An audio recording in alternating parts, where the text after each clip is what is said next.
Hello everyone, my name is Sophie and welcome back to another video. If you know me, you know that I love Aster's books and that I have been there since the beginning. Since Lightlark was released, I've been here in this exact same chair. Since then, there has not been an Aster book that I haven't reviewed. Because I love her. I love her writing, I love her. Lightlark was the sensation that took TikTok by storm. It's a deathly game, and the rulers and everyone knows. And it's being made into a movie by the producers of Twilight, if you forgot, which I did. Ever since then, I've been following Alex's journey because I think she is quite the interesting character. And by that I mean that I've just started watching her Instagram stories a little bit more often than I did before. I don't follow her though, sorry. She's gotta follow me first. Since her last book, a lot has actually happened, and her last book wasn't that long ago, so that's very impressive. Her last book was the last Lightlark book, which name I forgot, but that came out in December. And then this book called Starside, a completely new series by Aster. Completely new series by Aster, actually a new adult book. La la, we're gonna see some dingly dong. Yes, we do. We see some dingly dong. Came out on the 31st of March, and I'm filming this on the 20-something of April, so the end of April. This book doesn't have 10,000 reviews on Goodreads yet, so yes. Which I think it's gonna get to 10,000, definitely. But did anyone anticipate this read? I don't think they did. I'm gonna put timestamps in the description, which I don't want to get mad. I've got an influx of comments during my absence of people telling me I waffle too much in the beginning. There are timestamps in the description most of the time where you can just skip forward to the review. You don't have to listen to it. And then they put the time. Can you read? No. So I put a timestamp because I want to talk about Alex and what she's been doing, and then I want to talk about this book, this new release, Starside. So nice, so good. So if you don't want to hear about Alex, skip forward. Of course, if you know me, you know that I think Aster is a very interesting case. I've also made a video about her that's now a little bit older. Maybe I should make an updated version of it. Because as I said, I have been watching her Instagram stories a little bit more often.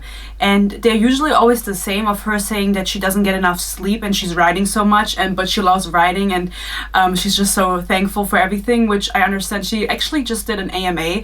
She always does that on the weekend, and then she always gets the same questions. And she was like, what do you think Rakers, who's the main character of this new book, what do you think his theme song is? And everyone said Teeth by 5 Seconds or something, and I thought that was very offensive.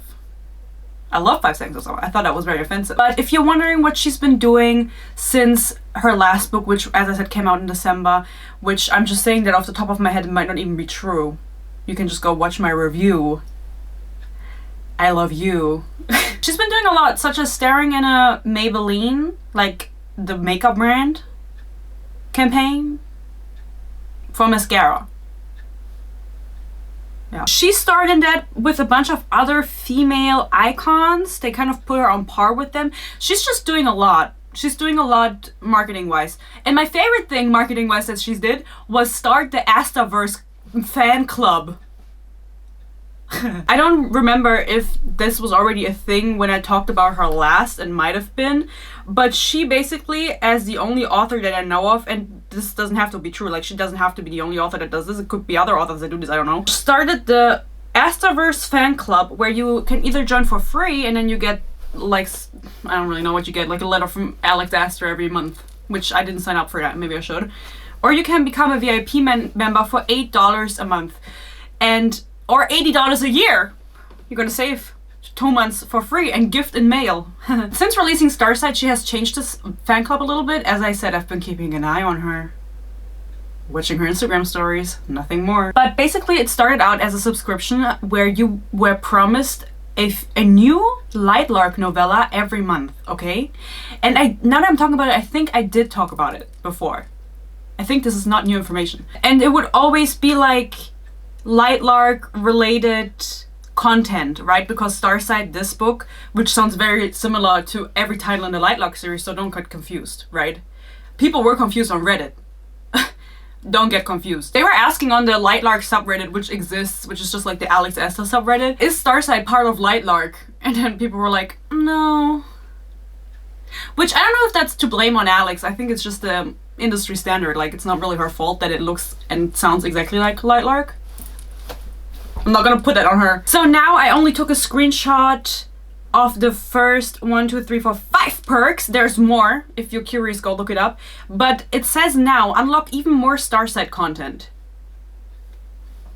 That's very ominous. VIP only monthly content drops. Because she sells merch. No one's bought me any so far. I'm not gonna buy any myself.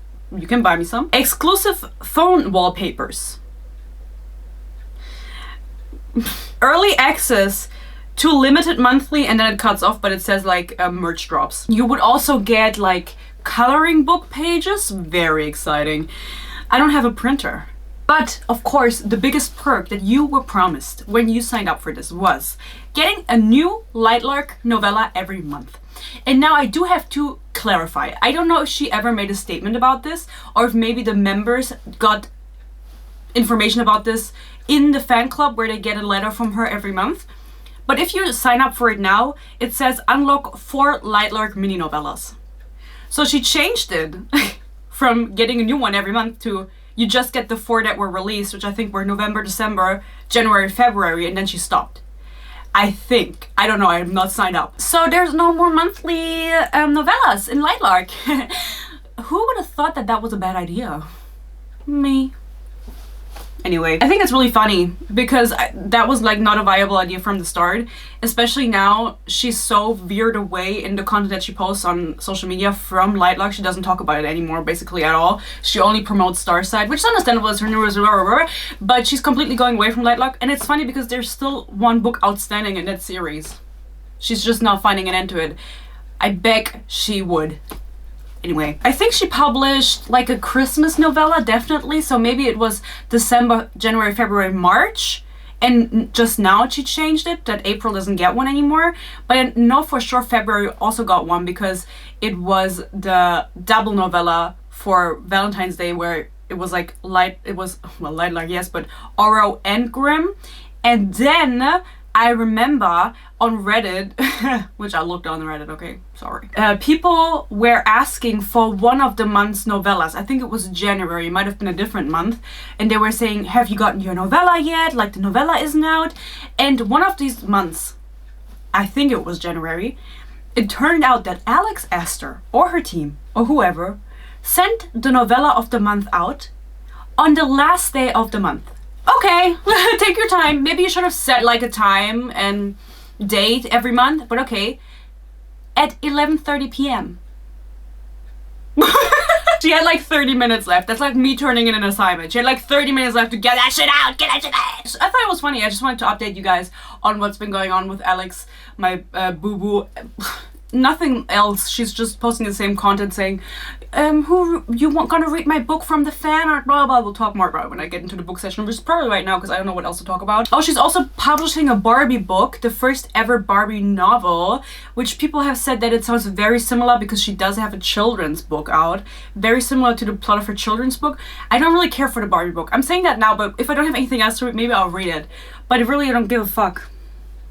Sorry. Let me know if I should read that. It's not going to be any... I don't really know. She's just doing every opportunity she's given. She's just saying a yes to everything. Love you. Let's talk about Starside. The newest new adult release of Alex Aster.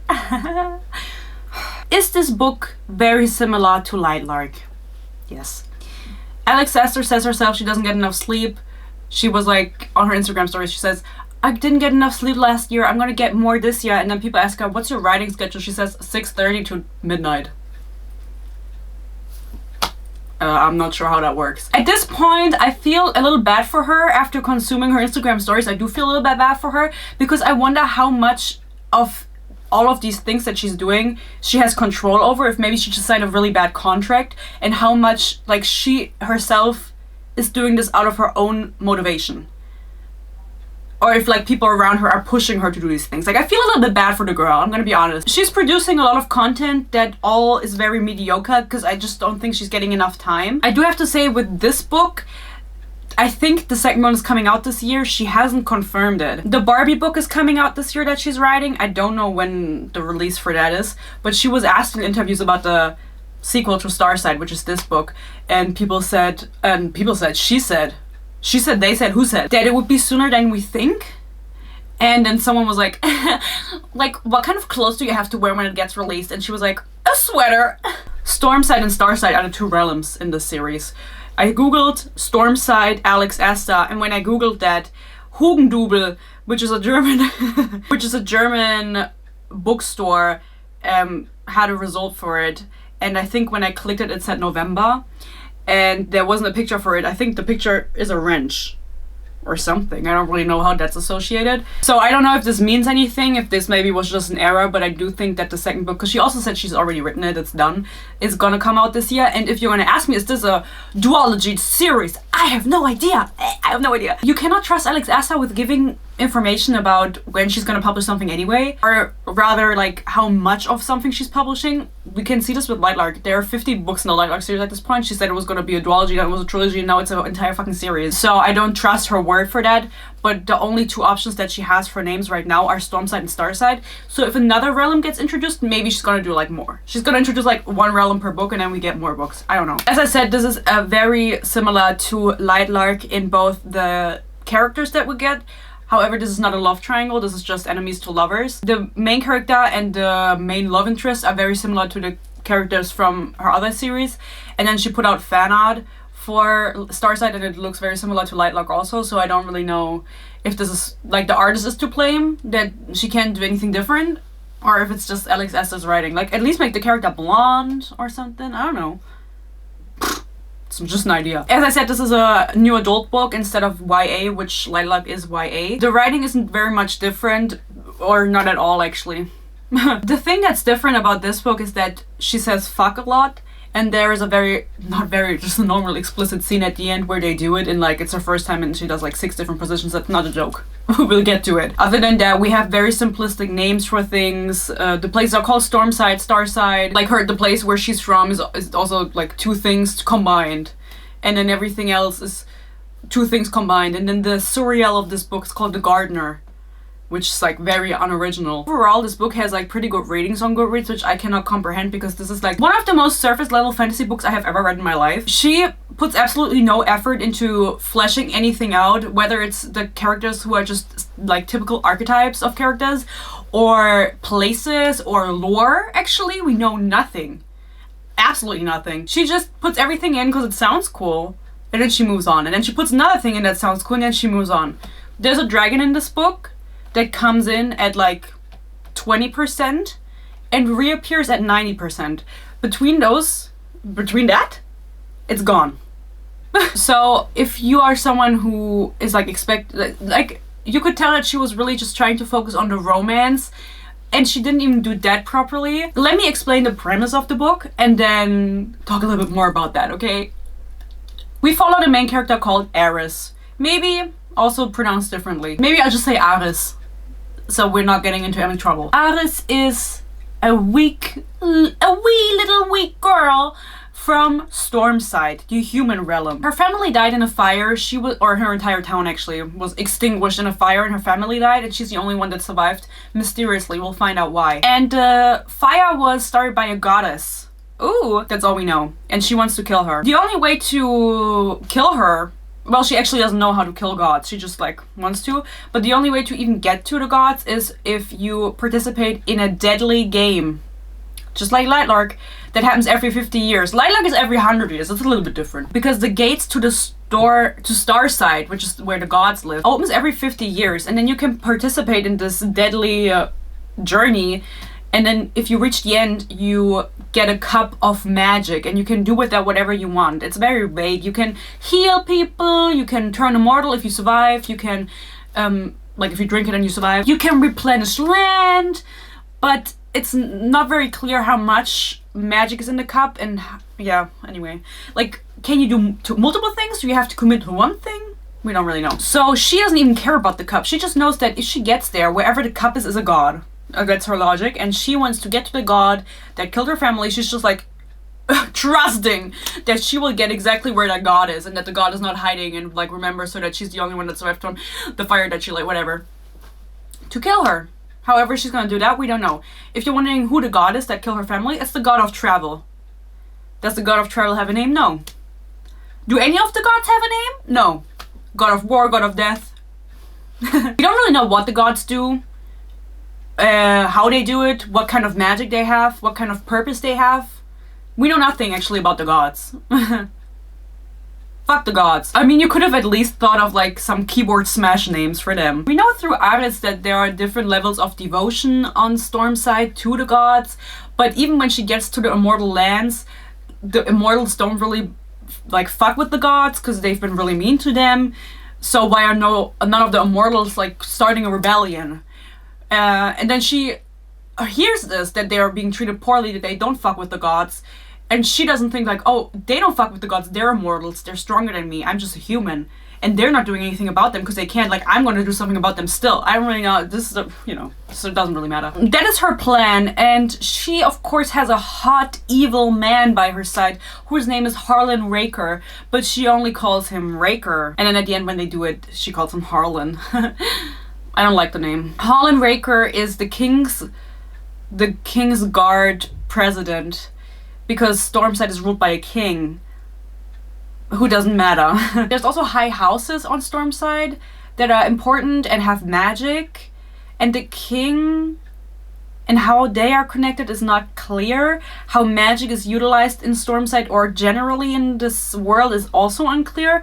Where it comes from is unclear, but how it can be used is unclear. We don't know. We just want to see the Harlan Raker man take his mask off and his hood, because he's wearing a mask and a hood. He does that at like 60%, I think. It's not, or 50 maybe even, so it's not very whatever. Of course he's very hot. He's wearing a hood and a mask, and he is known to be like a murder machine.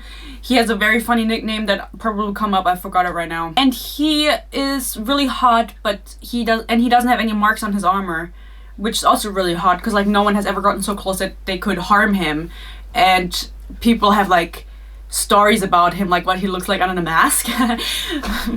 So hot. She goes on a journey to avenge her family by killing the goddess, and then she ends up with Harlan Raker by her side with a very bad reasoning, and then they do the journey together to the end. That's the premise. Another thing about this book is that it was advertised with dragons, which, as I said, the dragon is in maybe 5%. That's pushing it. Maybe like 3 scenes. Matter of fact, the dragon is in 3 scenes. Yeah. And with the sword magic, because the magic system, as I just stated, is unclear. But the swords also have magic that is unclear.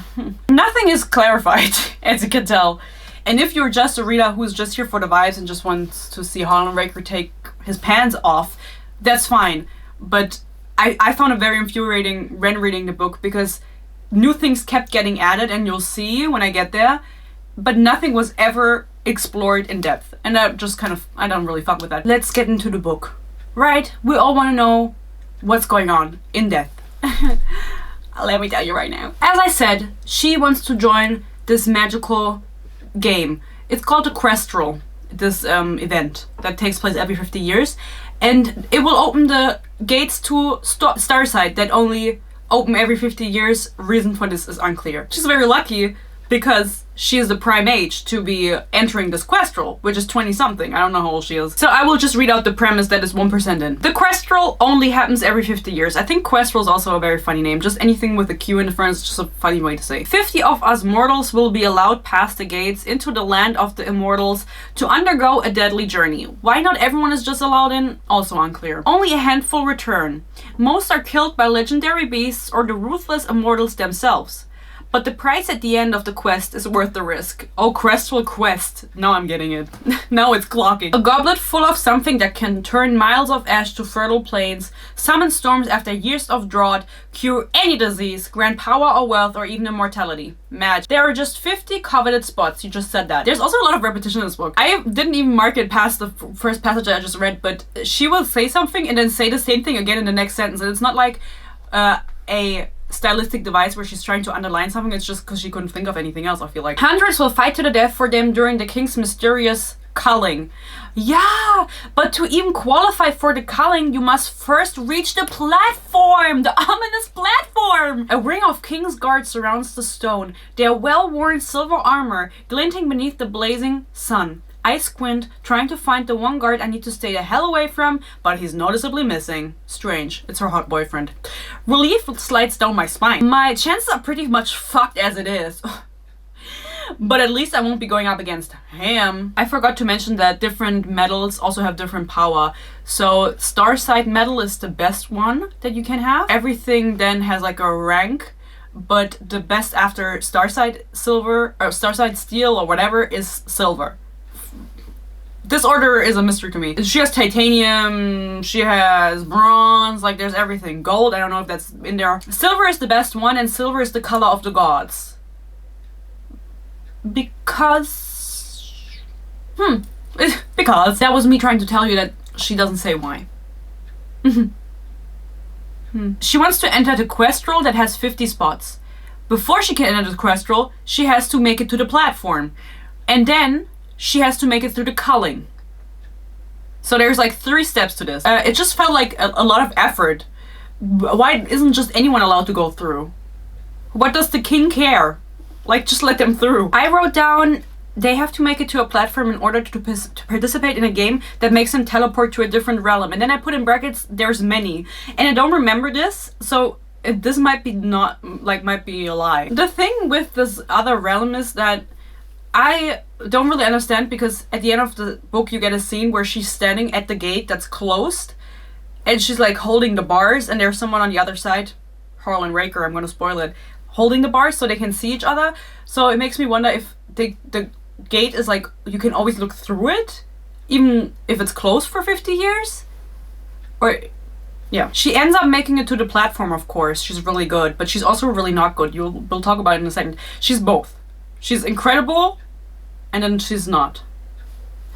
Duality of a woman. She makes it to the platform, which qualifies her to take place in the culling, which then is her chance to qualify in the quest roll. After making it to the platform, her stepdad, who's called Stellan, is very disappointed in her because he doesn't want her to participate in the quest roll. He took her in after her entire family died in the fire and she survived it.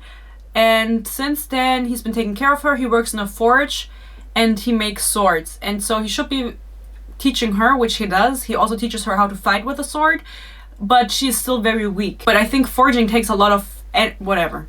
Maybe that's just me. Also important to mention that the beginning of this book with the setup is very similar to Quicksilver, which I have also reviewed.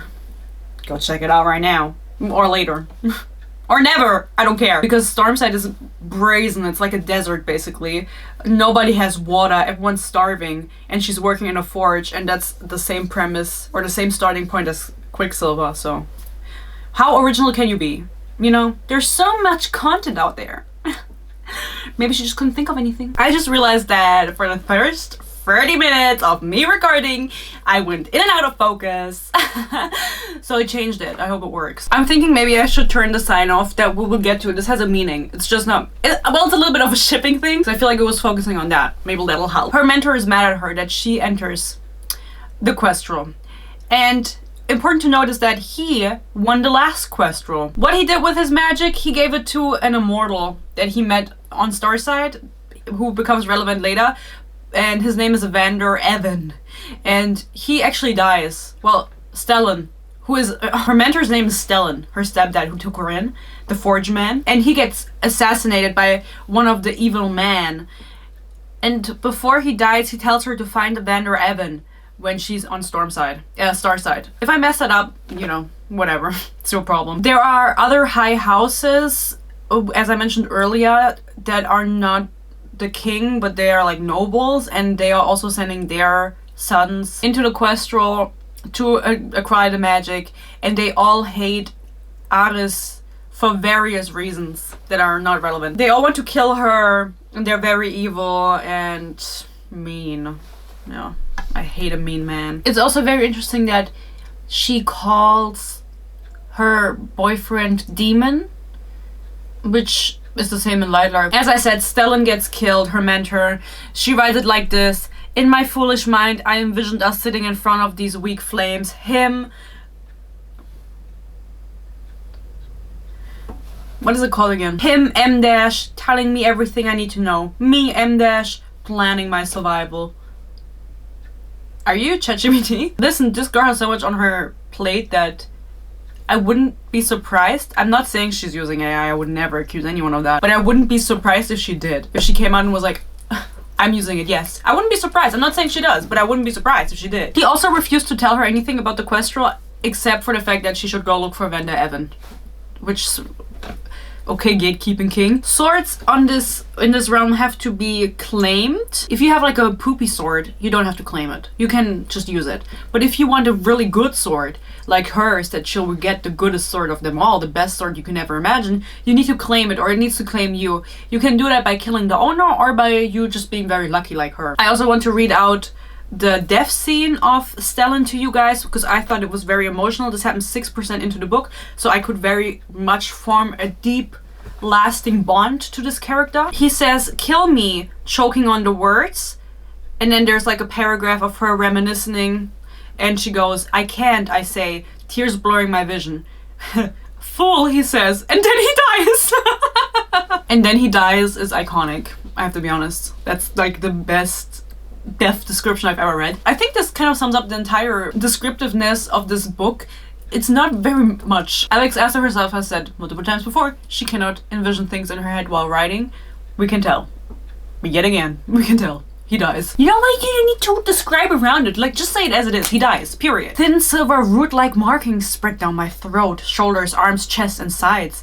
Silver is a forbidden color for mortals. It's the color of the gods. My markings make me strange. Dangerous. Sky-touched, according to my parents. Another thing you have to know about Aris. She has silver markings on her throat, shoulders, arms, chest, and sides. Pussy. We don't know. These make her strange. Sky-touched, according to her parents. They are relevant because she needs to hide them throughout the story, and she lives in the desert, which is really unfortunate. She needs to cover up everything except her face, basically, and her hands. Maybe her toes. So nobody sees... Nobody sees her markings. Why she has them, we'll find out later.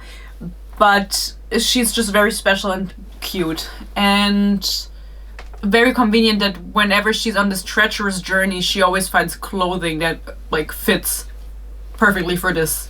Like her covering up. It's perfect. Now my sore muscles seem to melt. For the first time in a while, my body goes almost boneless. I wish I had more time to enjoy it, but I don't.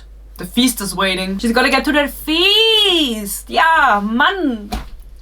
But it's not like she can't take a bath after the feast again. She's loving it so much. There were the same kinds of words falling over and over again. Boneless was one of them. 6 times, which you're gonna say that's not that much. I think it's that much for the word boneless. I don't know who started the trend of calling, like, saying when they do it that they're boneless.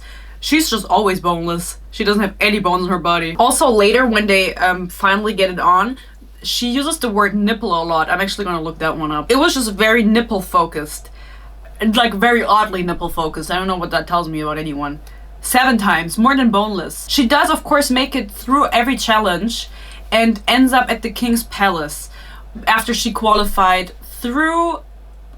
No, after she got to the platform, they go to the king, and then they go through the culling, and then when you make it through the gates, you're officially part of the Questral. She goes to the king, and her comments on the king are, he is far shorter than he looks in the propaganda his guards occasionally leave throughout the villages, which I collect and use for kindling. Fuck the king. Fuck them. And also a little bit odd that she uses the word propaganda. It doesn't fall again in this book, and I just feel like it felt a little bit too modern for the vibe that she was going for. They don't have electricity, but they have propaganda. She also says, he could be considered handsome, I suppose, but not by me. Okay. She's not into short men, basically. She also says, while she's there, this is at the feast, she also goes, especially now that I wonder if the Questral is truly meant to serve our people, ... So you already know that what the guards spread is propaganda, but now is the time... Doesn't make sense timeline-wise. Ugh, German bitch. You are all starving. Why are you just starting to question this now? Doesn't really make sense anyway. The king promises to give everyone a sword if they promise to give him like half of the cup of magic, or like a little bit of magic when they return. This is a good time to clarify. My understanding up until the very end of the book was that only one person wins. I don't know why I thought that. I don't know if she ever said that. But to me, it's like they're going on a quest to get the cup of magic. It's like the goblet of fire. They're trying to get one cup of magic, and that's why everyone's fighting each other. Because when they get to the starside, I mean, to the god side, they are still all fighting each other and killing each other. So the only logical explanation for this was, okay, there's only one cup. Duh. Bitch, everyone gets a cup. Anyway, we'll talk about it more later. Everyone gets a cup. So this entire story just doesn't make any sense to me. Why are we all fighting? Everyone gets a cup. Why are we not all supporting each other, all 50 of us, to get to the end, to we're stronger together, and everybody gets a cup? Everybody that makes it to the end gets a cup. There's no limit to the cups. Okay. Whatever. I also feel like this book was written with her having like an adaptation in mind. Or not even that. I truly think it's because she can't vision things in her head that her writing style is like this. But sometimes it read almost textbook-like, or it read like a scene that you would see on screen, which makes me wonder if maybe she watched something and got inspired and just copied it. Makes me wonder, allegedly, in my opinion, in Minecraft. The king promises everyone a sword, as I said. Everyone takes this except for her. Because she's like, I don't need your fucking sword, bitch. She also makes a friend or two while she's at the king's. One of the friends has red hair. And what I remember about her is that within the first 2 challenges, she gets a head wound twice. Which confused me. Like, it said her head was bleeding. I was like, didn't her head just bleed before? But this is like, she has a concussion, definitely. And then the other one is a dude, and that's also her friend. And they serve no purpose. She loses them 30% in when she then continues the journey with Hall and Raker. She doesn't think about them anymore until the very end of the book, when it's revealed that one of them died. The one with the head wound. She was bound to die, I'm gonna be honest. They end up having to get to the gates that transports them to the magic realm. The king offers a sword in exchange for half the cup. Oh, thank God I read the book and wrote it down. She doesn't take it, then conveniently claims the most badass sword ever created. Then makes it to the gates after fighting creatures. As I mentioned earlier, she claims a god sword. It's actually called a god sword. I say that weirdly. God sword. Sounds weird when I say it. This is the best sword you can have, and it was once a god's sword. Why it is no longer a god's sword? It's unknown. She claims it by going to, or trying to get to the gates and getting attacked by beasts, and they have to cross through a graveyard, and then she climbs up a tree and she tries to claim a sword because she doesn't have one. She's like, please, please, please, can I have a sword? And then like a sword out of the ground like comes up from the graveyard. Why ever it was there is unclear. Again, everything is unclear, don't ask. Comes out of the soil. She claims it with her hand and then she goes. It's super heavy. Very important fact. Also remember that it was in a random graveyard on Stormside. Just remember that for the end. Well, it's starside steel. It's stronger than every sword. The only sword that, well, it can't conquer, but it's equal to, is the one from Hall and Raker, who also has a really badass sword. Okay, I'll just tell you now. It was once one sword, and it was separated into 2 swords. So he has 1/2 and she has 1/2 now. But I won't tell you more until the end. As I said, she has to fight creatures. This was a very interesting scene because we get no description of the creatures. Basically, they're very tall. You just have to use your own imagination.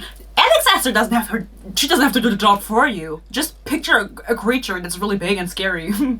Bitch. She kills one of the creatures conveniently with her really heavy new sword. The insides of the creature spill on her. At this point, we still have no description of the creature. Don't even know how many legs they have. She kills one of them, so she was close to one of them. Doesn't even matter, you can see them. Or maybe she's nearsighted, I don't really know. Or what? The one where you can't see. I study its face closely as it passes me by. That's when I realized the creatures don't have eyes. They can't see. Well, yeah. Why the fuck did she write that again? They don't have eyes, they can't see. Yeah, that's what that means. They are going off scent. I smell like them, because she has the intestines all over her, and so that's how she makes it to the gates, because she's covered in goo. Yeah. Again, like, I feel like this is a fact that you could have told us before she killed one of them, like, describe them a little bit. No. It's too much to ask for. Yells sound to our left. Caddock's group, Caddock is the evil man who wants to kill her, who's of a high house, is huddled around someone covered in blood. One of the Enders, the eldest. She must have been wounded by the beast on the bridge. She's screaming out in pain. I watch as Caddock lifts his blade and drives it through her heart. She goes still. Her siblings, ... they did nothing to stop him. They don't do anything now either, but stand still as if waiting for instruction. Bitch, I could have wrote this in when I was 12. What the fuck? This is another example that just shows you that she doesn't really give... Like, we are in Aris's head.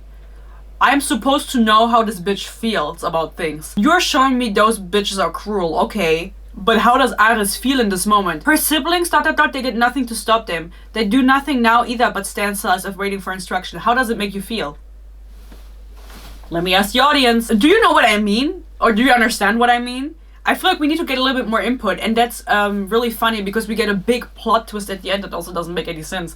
But we get a big plot twist at the end, and she does not voice her feelings about this when it directly concerns her and her boyfriend. She doesn't say how she feels, just like, just keeps on going with the story. With like descriptions of what's happening, but not what she is feeling inside. Really weird. Really weird writing in my opinion. They get visited by immortals that say the night is dangerous, so they go with them. They live in a Tower of Babel. They live in a Tower of Wisdom. They want to poison them and examine them alive, which Aris overhears because she stole a key. They let them go because one of them sees her markings. Okay. That's how Alex Aster writes. She writes like how I take my notes. It's her two best friends that she now found, whose names I forgot, who are not relevant at all, by the way. One of them dies, as I said earlier. They get visited by them very conveniently, and the immortal dude is Shook, whose name I also forgot. He had a name, because he hasn't seen a human ever, and he wants to take them to the Tower of Babel to know more about them. It's a Tower of Knowledge, that's what the name of the tower. They agree because that immortal, it's just one, tells them that the night is dangerous and you can't be out in the night because creatures come out, and even the immortals are scared and stay inside. Which is an indicator that something's not right in this immortal realm. Like, even the immortals are scared, like, you gotta be scared. So they go with him. The immortals, blah blah blah, the immortal says, scribbling something that looks like not very intelligent in his notebook. So funny. You have to understand that this is like an event that takes place at the very beginning of her quest, and every event or every chapter or every other chapter, but very frequently there's another event. It's like she's traveling through the forest and she's just unlocking side quest after side quest after side quest, and she has to do them all. Like, she can't skip them to get to the main story. Like, she has to do them all. None of them are fleshed out enough to be interesting. She picks little things, puts them in the story because she wanted to, and then forgets about them, never mentions them again. Picks other things, puts them in, repeat. The entire book is Aris's journey through the quest road to get to the gods, okay? She encounters so many obstacles and never gets out of them because of her skill. It's always someone saving her. She meets immortals again and again and again. They're either really, really nice and want to help them, or her, or whoever is in that situation, or they want to kill them. And it's always like in tandem. Is that what? I don't know if that's correct. One immortal is nice, one wants to kill them. One immortal is nice, one wants to kill them. Repeat, repeat, repeat the entire story. I think around the 50% mark, I started skimming because I didn't really care anymore. I always knew she would get herself in trouble, for whatever reason. Hal and Reika would come and save her. She would get herself in trouble, Hal and Reika is also in trouble, an immortal comes and saves them because the next immortal is really nice. You always knew what was coming. So with this Tower of Babel, she steals the key to enter the library from this immortal who called her dumb. How she does this is unclear. We're supposed to understand that she's like witty and like smart, but she's also weak because she can't lift her sword. There's so many issues. I don't even know how to coherently express them correctly. This scene with the key, I knew it was coming because the key was explicitly mentioned and there was focus on the key. And then later it goes, and I slipped the quill, which is the key, I stole from Pellas, which is the immortal, between my fingers. And then she enters the library. How exactly she outwitted this immortal and stole his key is, again, not clear. She just did it. Would have been an amazing scene to put on paper to prove that she is what she claims to be, but we're not showing you anything. We're just telling you. The thing with her sword, she is so weak. She's starved, actually, for most of the journey. Barely anything to eat, barely anything to drink. For a while, she only eats mushrooms. She cannot lift her sword properly because it's so heavy, which on the fan art doesn't really look that heavy, I'm gonna be honest. I went back after reading the book to the fan art to look at it. It just looks like a normal sword. I don't know why it should be heavy. I was imagining like a sword you need to wield with two hands because it was so heavy. She also gets taught by Hal and Reika like every single step on how to wield the sword at some point, and it's like, didn't your master Stellan, your stepfather, teach you? Like, everything changed once your sword becomes heavier? Oh, what the fuck? I don't really know. But whenever she needs to kill something, the sword is like really light. Like, she can just do it. You could have explained this away with magic, right? The sword having magic and like helping her, but she doesn't.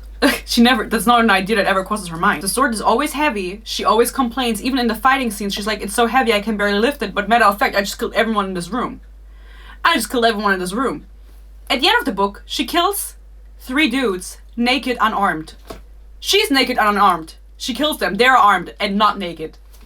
How we got to that point? I have no idea. Sorry for the shot changes. I think you can tell every time I change the battery, right? It always looks a little bit different. Anyway, let's get away from the sword and back to the story. Just keep in mind that she's just the best ever. But she's also very weak.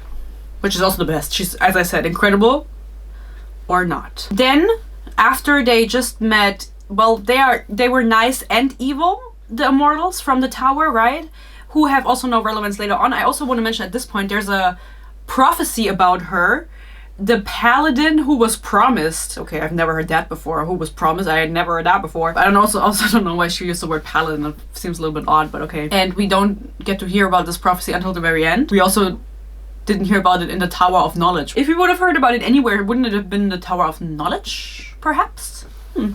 Perhaps not. As I said, they wanted to examine them alive, so they make it out, luckily. Ares also manages to steal a map of Starside, which is very helpful. So those immortals were nice and mean. Then they make their way to the next town that she finds on the map, and then they meet immortals that are mean, who want to steal their faces.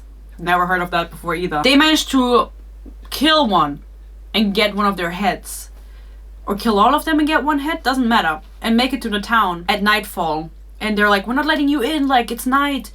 And then they show them that they have a head, and they're like, okay, you can come in. And the immortals there are very nice. They're very nice to them. They just take her in, feed her, bathe her, without any payment. Like, they're like, okay, we can do that. We love you, actually. At this point, we also meet an immortal, I think it's a tavern owner, who has the only significant ability related to swords in this entire story. This was marketed as sword magic. The magic system in itself is not clear, but the sword magic is even less clear. She has it in her back, and she can put the sword in and take it out.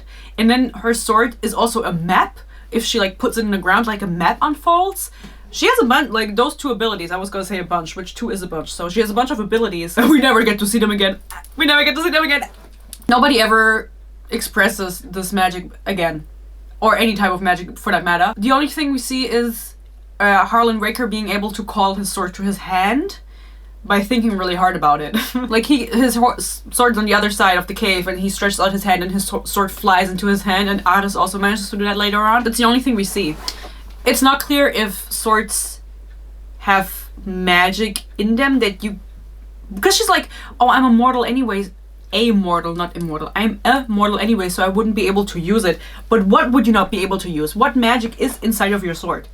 Clarification, please. Maybe next book. I wouldn't be surprised if Alex just kind of takes this feedback and then answers those questions in her second book, or answers them away in some type of way. She did that with Lightlark. Not that she read the comments, I don't know that, that's just an assumption, but where there were a bunch of things that didn't make sense.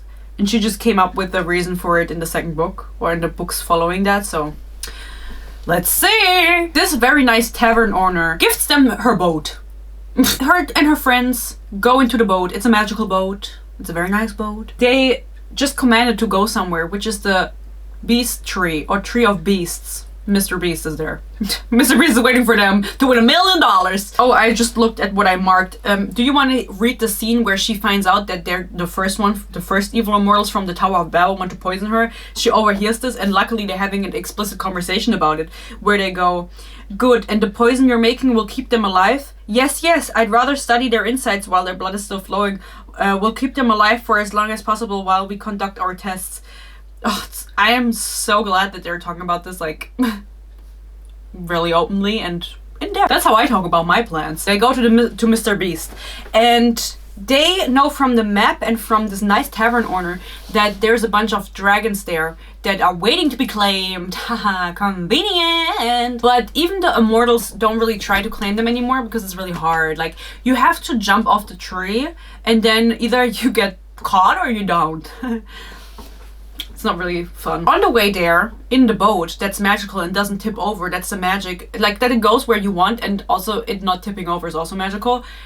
They get into trouble with the boat. Like, it almost tips over, and that's really bad. Like, it didn't really make sense to me, if you have a boat that can't tip over, how you could still get in so much trouble as they did. Like, just hold on.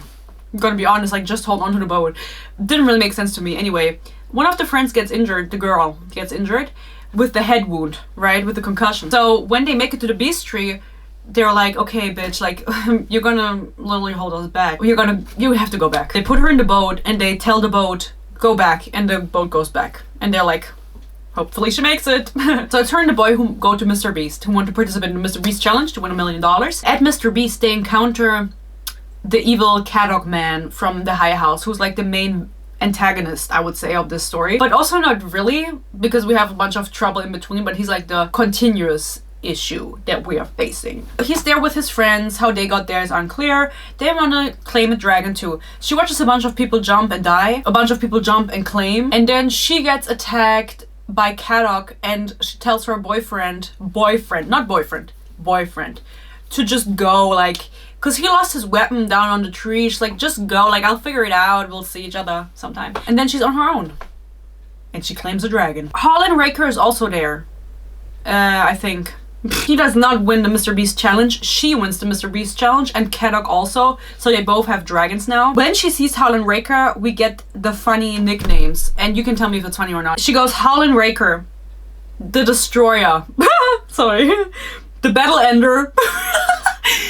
The Ancient Sword Wielder. You guys let me know which one of those three is your favorite. If you could pick, would you rather be the Destroyer, the Battle Ender, or the Ancient Sword Wielder? Okay, I can't even say that one. I wouldn't want to be that one. I would want to be the Destroyer. And I also think it's fun, the way she wrote it is like in italics instead of capitalized also. Yeah. She's really scared of him, by the way, of Harlan Raker, and we don't find out until the end. She's really mad at him, but it doesn't really, like, matter. My head falls back against the stone, my body going boneless yet again. Just to prove a point, right? The boneless point. Oh, this is 30% in. I remember 30% in is when she decides to go with Harlan Raker together. So what happened before this? She claims a dragon. Maybe it happens after. Anyway, let me just read this out. My mind cycles through the memories. There are 10 of them. The ones I treasure the most. The ones I refuse to forget. She has 10 happy memories, which is really unfortunate. Like, go romanticize life a little bit, you know? It's like, you're your own life's maker, or however you say. So she tells us one of the memories that made her really happy. The way it's phrased is odd. Number 1 is the first time I held my sister. I was only 3 years old, but I remember the way she looked at me and smiled when her tiny fingers curled around one of mine. I thought, I would do anything for you. My 6-year-old said, dismantle the patriarchy. He said that to me. Bitch, you can't remember. You did not think it at 3 years old. Peace and love. Stop lying. Her sister died. Yeah. In the fire. The things we lost and the fire, hers family and her entire village. If you're wondering how Harlan Raker looks, 1.5 feet taller than me is crazy. I don't even know how much a foot is, but that's crazy. Even I know that as my European mind can't comprehend. And ridiculously muscled, but not so big that his size would slow him down. The exact form... That was so German. The exact form I would expect from the most feared warrior on Starside. I'm confused because she claims the dragon. Maybe I didn't mark it, but I remember the scene vividly. She claims a dragon that is silver, and then after claiming her, and the dragon is also injured in one wing. But we don't know why. After claiming the dragon, she gets hunted by Caddock with his new dragon. And she gets injured, the dragon and her, I think. And for some reason, the dragon has an arrow in her side, and she snaps it in half and pulls it out. Just pull it out. What the fuck? And then she tells the dragon to just go, and then she runs away, and that's when she meets Harlan Raker and they team up. But I remember she looks at the dragon, and the dragons eat gemstones, by the way. Random fact, I don't know. She looks at the dragon and she thinks in her mind, for some reason, I just know it's a girl. It's a girl! For some reason, I just know it's a girl. I just know that that has to be a lady. Okay. Thank you for nothing. The reason I realized I hadn't marked this is because now there's my favorite line in this book. And it's hard because there's a lot of lines that are very good. But 32% in, she decides to team up with Harlan Raker. It is her own decision. She didn't have to do this. For some reason, she decides that her chances of reaching the end are better if they are a team. And she doesn't think he will agree, but she has memorized the map that she stole from the Tower of Babel and then she burned it. So she tells him, I have a map, and he's like, okay, then we can team up. Which, keep this in mind also, that he is like, okay, we can be a team because you have a map. Because in the end, you will realize that he should not need a map. Okay? They agree to form a team, and it's a lot of bickering back and forth where he's like, you're so infuriating. It's the same voice lines over and over again where he's like, I don't like you, I hate you, you're annoying. She's like, no, I hate you, you're more annoying. He ignores her, she has to fend for herself even though they're a team. He goes and hunts meat. Couldn't think of the word. Flesh was the first thing that came to mind. He goes and hunts meat, doesn't share it with her, she has to eat mushrooms, she's very weak, her sword is heavy, blah blah blah. He makes a fire. My favorite line, guys. Tell me if you notice anything. A moment later, I hear a sharp click, followed by a roaring. I turn to see Raker has made a fire in less than a minute.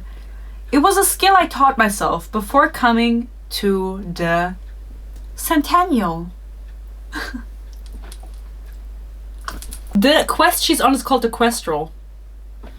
Where's Centennial coming from? Oh! That's what the one in Lightlark is called. This bitch confused her with 2 quests. It's literally called Questral, like quest, that I just realized. Did she realize that? Or maybe it's not even the reason. She called it Centennial in this book. It's crazy to me. Reminds me of her Instagram story today where she said she's never worked on 2 books at the same time. Really? She was like, oh, I space it out that I only work, like one day I only work on this book, the other day on this book, or 1 week on this book, the other week on this book. Okay, then how the fuck did this come through? It just makes me wonder because this went through, I hope, rounds of editing and no one caught that she called it the wrong thing? Are the books really so similar? Apparently, yes, apparently even to her. And I looked through the other Lightlark books and at no point does this line come up. That maybe she had a copying error, which was the case for Quicksilver. The sequel had like a scene exactly from the first book in it, if you remember. But that's not the case. This line doesn't fall in any of the books. So, yeah. I don't really know how that came to be. She obviously meant Questral. She confused it with her other one. And what I think is even more fascinating, I forgot to talk about this in the beginning, there were a bunch of arcs sent out for this book. I didn't get one. I'm still waiting actually for a signed one. I would love it. I would put it in the background. I would put it in the background and never take it down, girl. Send me one right now. She sent out a bunch of arcs. I think it was 100 or something. It was a limited number and all of the arcs had the number in front of it. Maybe it wasn't 100 then. Maybe it was less. Don't really know. And I'm sure there were a bunch that read it in time. Didn't point this out to you? Did no one notice? I think now that there are more reviews coming out, people are noticing more, but I haven't written a Goodreads review in a long time, but I might do for this one and point it out, because what the fuck, girl? So I think now that we're at the 30% mark, I can tell you guys that nothing really happens. She gets to the end, of course, to fulfill her goal, where she meets the goddess, but everything that happens between now and getting there doesn't have any significance. Neither her nor Harlan Raker go through any significant character arc where she's much different from the way she was in the beginning, not at all actually, and he isn't different from the way he was in the beginning either. And so there's just a bunch of scenes strung together where there are mortals who are really nice or really mean, and she repeatedly gets herself in trouble and has to be saved by him. There's hardly any scene where she gets herself out of trouble, and when she does, it's scenes where she's naked, unarmed, and kills 3 armed soldiers, and that's just like, okay, why would she be able to do that? I'm not sure. She watches him train, and I do have to mention, like, at all times he wears the silver armor, which confused me. I don't know if it has any special properties. Maybe shouldn't it be heavy as fuck? He should not be able to travel as well as he does, right? Because he's wearing heavy ass armor. I don't know. I don't really know. He's trading in a clearing and he cuts down a bunch of trees. Leaves fall from the shaken tree in a flurry. McFlurry? Leaves fall from the shaken tree in a flurry. Then time moves to a crawl as he moves with a smoothness completely at odds with his towering form, with the speed that shouldn't be possible, and slices every single falling leaf in half. No, the fuck he didn't. Alex. I keep like sinking. Alex, girl, I know he didn't do that. No, who would do that? Okay. I also don't know how big this land is, but I find it very impressive that she memorized like the entire map with every single town on it in like 2 days or 3 days time. I didn't mention they only have 50 days for the quest roll. Did I say that? I don't know. They only have 50 days to get the cup and get back. Otherwise the gates are locked and then they're locked there forever. Until for 50 years at least. Even a beast can be eaten in small bites, Stellan used to say. I would wrinkle my nose at the phrase, finding the idea of eating beasts repulsive. But as the years went on, I understood his meaning. Everything in life can be conquered in tiny steps. Thank you for clarifying this metaphor. I would have not understood it otherwise, girl. His hands grip the sword and polishing stone and they're huge. They're the biggest hands I've ever seen. Then the metal is still too heavy, the metal of her sword, and I'm sore, but right now fury ignites my strength. That's kind of the explanation for every time that she has to fight something. She just gets really strong because fury ignites her strength. She's just banking on adrenaline every single time. You know, in Germany you say when you're kind of embarrassing yourself or like not knowing your worth, you're making yourself into a dog. Du machst dich zum Hund. You're making yourself into a dog. She kind of does that with Harlan Raker. I don't know why I keep saying his full legal name every time. She kind of does that with him because, again, he doesn't fuck with her very much and doesn't speak a lot, but she can't stay silent. She needs to vocalize. Are you afraid of anything, Raker? I feel him stiffen beside me, but he doesn't answer. That's fine. I'll answer my own question. I'm afraid of the dark. She's making herself into a dog. Just shut the fuck up. He then eventually starts training her, as I mentioned earlier. Apparently, fighting with a heavy sword changes everything she knows about sword fighting that Stellan, her mentor, taught her. It's 12:30 and I have work tomorrow, so I apologize. So they engage with a few other immortals, as I said. And I will just read out some of the scenes to you because, again, this is just her getting in trouble or them being accepted and then, nothing else. Him saving her when she gets in trouble. She has a conversation with one of the Knights Immortals and goes, are children ... are children common for immortals? I asked after a while. No, she says simply, they are not. This has no significance whatsoever. This was just her putting it in because she read it in other books that Fae like can't have many children. She was like, my immortals also can't. They're in an inn with a nice immortal who's giving her space to sleep, and the one with the children, I think it was, whatever. For some reason, that makes me think of Raker. I wonder what he's doing in his room. Is it possible he's found someone in this town? I think about the way he cut those trees down, how it released some of his frustration. Does he need to release it another way? Do we care? Okay, yeah, go jerk it. Go jerk it. What am I gonna say? She goes, what the fuck, Eris? I shake away the thought. Raker seems like he would gut someone for even getting near him. Turns out later he doesn't kiss. You know, it's too intimate. He only Fs. But he does K her. 44% in. She has encountered many different obstacles already, many different beasts on Starside, many different creatures. There are different creatures every chapter. And 44% in, she goes, and I realize I don't know anything about Starside, not at all, because the greatest weapons here are not swords, they are beasts, and some have magic. Okay.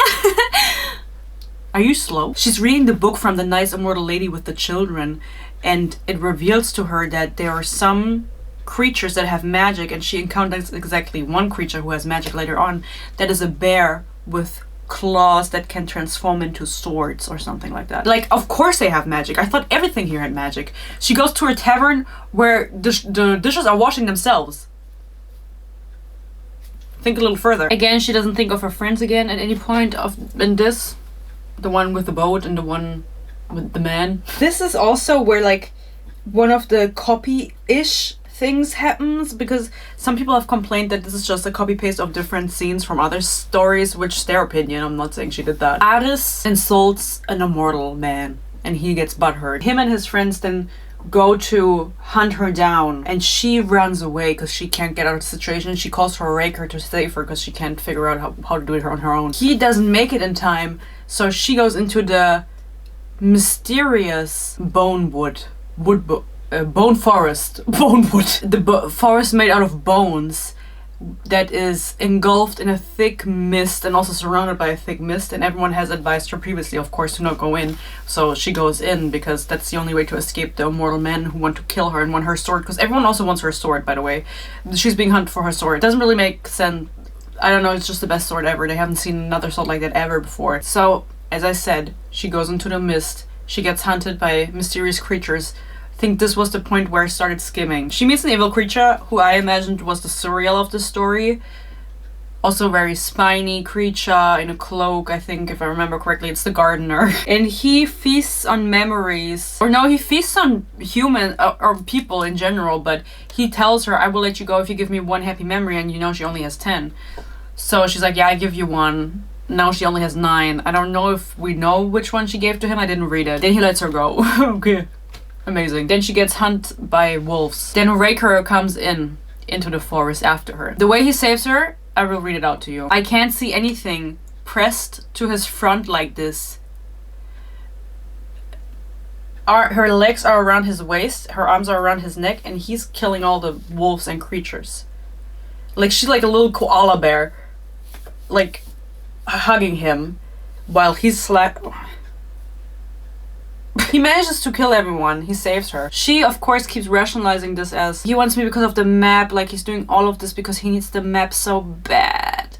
He doesn't care about me. Okay, next. They go from hating each other to tolerating each other, kind of like a flip-flop back and forth. It's always like, I hate him so much, but he's really hot. I hate him so much and he's rescuing me, but it's because of the map. And then he's like, I hate her, but we don't get his POV, but I imagine it's like, I hate her, but I'm going to teach her how to fight, so I have a better chance of surviving. I don't know. It's evident he doesn't really need to teach her because he can kill everyone and everything. They have a fight and then she needs to get into a boat, and the way it's written is, it takes a few tries, comma, a few times the paddles nearly fall right into the dark lake. But I finally figured it out. It takes a few tries, comma, a few times. You just said, use a different word for few. Just couple. What the fuck? That's what I mean. Like, sometimes she just says the same thing again and it just doesn't flow the way maybe she thought it would. Slash, maybe no one looked over this. Anyway, something feeds from her fear. She goes, from my fear, I will not feed it. I will not be afraid. I will not be afraid is a line I've never heard before in a popular fantasy series. I close my eyes tightly and I don't think about the creature in front of me. I don't think of the storm. I think about one of those 9 remaining memories, because remember, she gave the gardener 1, whichever one I was. But also, why does she remember that she gave him a memory? I feel like she should not remember that she had 10 or that she gave him a memory. I feel like it kind of defeats the purpose, but anyway. Like, if she thought about it hard enough, she could remember the memory. There's a bounty on our heads, I finally say, through all the heavy breathing. His head turns slightly towards the cavalry behind me. I hear the splash of water as the warriors begin to wade into it. I figured, and she asks him, do you know why? And then the answer is our swords, is all he says. Bitch, the fuck? This is 55% in. I'm really, like, you have to understand the entire book so far. People have been trying to kill her because of her sword, and they're like vocalizing it that they want her sword. They can claim it by killing her. They can't just take it. They can't lift it without killing her. And she's like, oh, there's a bounty on her head. Why? What did we do? Right, my sword is a gift, but it's also a death sentence. Apparently it's special enough that powerful people on Starside want it. Bitch, first of all, this is elementary school writing. Second of all, that's what this entire 55% have been about. Shut the fuck up. Then she comes up with like a backstory for her parents. Aster comes up with a backstory for her character's parents. That is very simple. And it, like, everything she writes is so simple and like so baseline, it's insane to me. Basically, her mom was attacked by a wolf. The wolf took her, didn't eat her, just took her by the sleeve or something and dragged her into the woods. And then her father came and freed her, but he didn't kill the wolf. Instead, he brought it food. It came back, and my father fed it again and again. What my father loved about my mother was that she forgave the wolf. Okay. Okay. Little by little, wolf became a friend. Don't you not have dogs? They don't have dogs, but they have propaganda. Okay. How many people have you killed? He doesn't hesitate. I lost count a long time ago. Hundreds? A pause. More. He doesn't like think that this is weird, because now that I'm reading this, knowing what I know with the plot twist at the end, it makes a little bit more sense. But at the time I was reading this, I was like, why the fuck would he have killed hundreds of, like, what is the reason for the king of Stormside to kill that many people? What reason? Why is there a king's guard? You know, let's just like start at the very beginning. Why is there a king's guard? Who is the king being protected from? Who is potentially attacking the king? that he needs a guard where the man has killed hundreds of people, which is a different reason. Maybe I don't think Alex has actually thought of that reason. I think I just came up with it. I don't want to spoil it yet. I don't want to spoil it yet. So then they're in a cave and there is an evil demon, fire demon in the cave, and it makes them very horny. I actually don't know if the demon makes them horny or if they just are, but they have to close their eyes because if they look at it, they will die or something. I'm not sure. Anyway, they're like cuddling in the cave, eyes closed while the demon is burning and they can't look at it. So they start getting touchy, and it's really convenient because, you know, it's dark and they have their eyes closed, so he can't see that she's that she is silver lined, which is still a secret from him. And then they start getting touchy. I lean into him, desperate for him to touch more, to go higher, and when his rough knuckles gently trace the heavy underside of my chest, I tense. And at that point I was like, is she not gonna say boob? She does later. Just say breast. My chest, my breast. Just say breast, girl. Just get it all out there. And also the C word, not the C word you're thinking, is used very sparingly. Like very randomly. Like it's very discombobulated, the sex scene. Why did I just censor myself? It's very all over the place. Again, they do 6 different positions. It's her first time. She's a machine. But then he grips the hems of my shirts, she has multiple on, and tears them both over my head. I feel like tears them over my head is not the right expression, because when I read this, I was like, oh my god, he just ripped them apart. I don't know what else he could have used. It's not my job to tell you. I'm not an editor. Then we have a scene where there's glitter and they smear it on each other. It's also like a scene I have never read, like an Akimov or something like that. That's never happened. I flick my fingers, glitter exploding into the darkness of his hood. He propels himself away from me, coughing. Okay, that's so cute and funny. Then, you know, early in the book I told you she just knew that her dragon was a girl. She just knew it in her heart. She tries to really go within herself and figure out her sword's name. Because she wants to do the cool trick where he calls it to his hand, Raker. So she wants to do that too, and he's like, you just have to concentrate, bitch. Voiceless command, a word written into my mind with a different sense. I can't see it or hear it, I just know it, just like she knew it was a girl. And the name of the sword is Stellaris. I don't know if that was always its name, or if it, because I read that before reading the next line. I was like, Stellan and Aris? Your mentor and your name? I don't know if that was always its name, or if its name merged with mine, though the pronunciation is different. I forgot that she wrote that. She okay, sounding like the words are and is combined, Aris, or if I subconsciously named it as a tribute to me and Stellan. How is her name pronounced then? Aris isn't Aris, is Aris Aris? Oh, she wants her to be called Aris. Well, I don't really care. Did I say that through the video? I forgot. It's been too long. Stellaris is the name of her sword, which is very fitting because they gave me the opportunity to make the sign in the back, Sophallix. Sophallix. Sophie and Alex. That would be my sword, queen. For you, dedicated to you. Sophallix. Stellaris. The fuck? I don't really like it. Like, even the sword has a very basic name that's a ship name of her and her mentor. You wanna fuck your stepdad? Blades that possess magical abilities are called Skylarks. It means they are more than just their metal. Skylark. Even the word seems to contain a whisper of power. Yeah, okay. The fuck am I going to do with that information? Doesn't matter. It doesn't matter. Information doesn't matter. They possess magical abilities. Okay, we don't know if her sword does, what it does. We also knew that swords had magic, so this clarification is also a little bit unnecessary, if I might say so myself. Then we get one of my favorite lines also. So, you know, earlier I asked you if you wanted to be the destroyer, the sword wheeler, or something. And the other one I forgot already. We now have a 4th option. If you've watched this far, you have a 4th option actually. He is known as the Great Betrayer. I have not read a book where that was also a name. I'm gonna be honest, like, that stuck with me. I don't remember what book it was, but I could swear that someone in a different book had the nickname the Great Betrayer, and I made fun of it because what the fuck kind of nickname is that? This is a reference to a blacksmith who later betrays her. She should have listened. Then we have an amazing line that I have actually never heard before in a fantasy book, in a very popular fantasy book. It makes me a little bit sad actually because I love Alex Aster so much. I wish she didn't have to steal. Allegedly.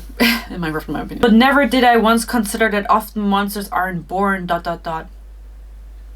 They're made. You know, I had an obsession with Throne of Glass, and Manon particularly, maybe, I don't know if I've talked about this when I was younger, because I, of course, am old and was reading Throne of Glass as it released. Yes, super fan 3000. The first book that I read of Throne of Glass in English was Queen of Shadows, and maybe Queen of Shadows was where this line fell for the first time. Maybe, I actually don't remember that.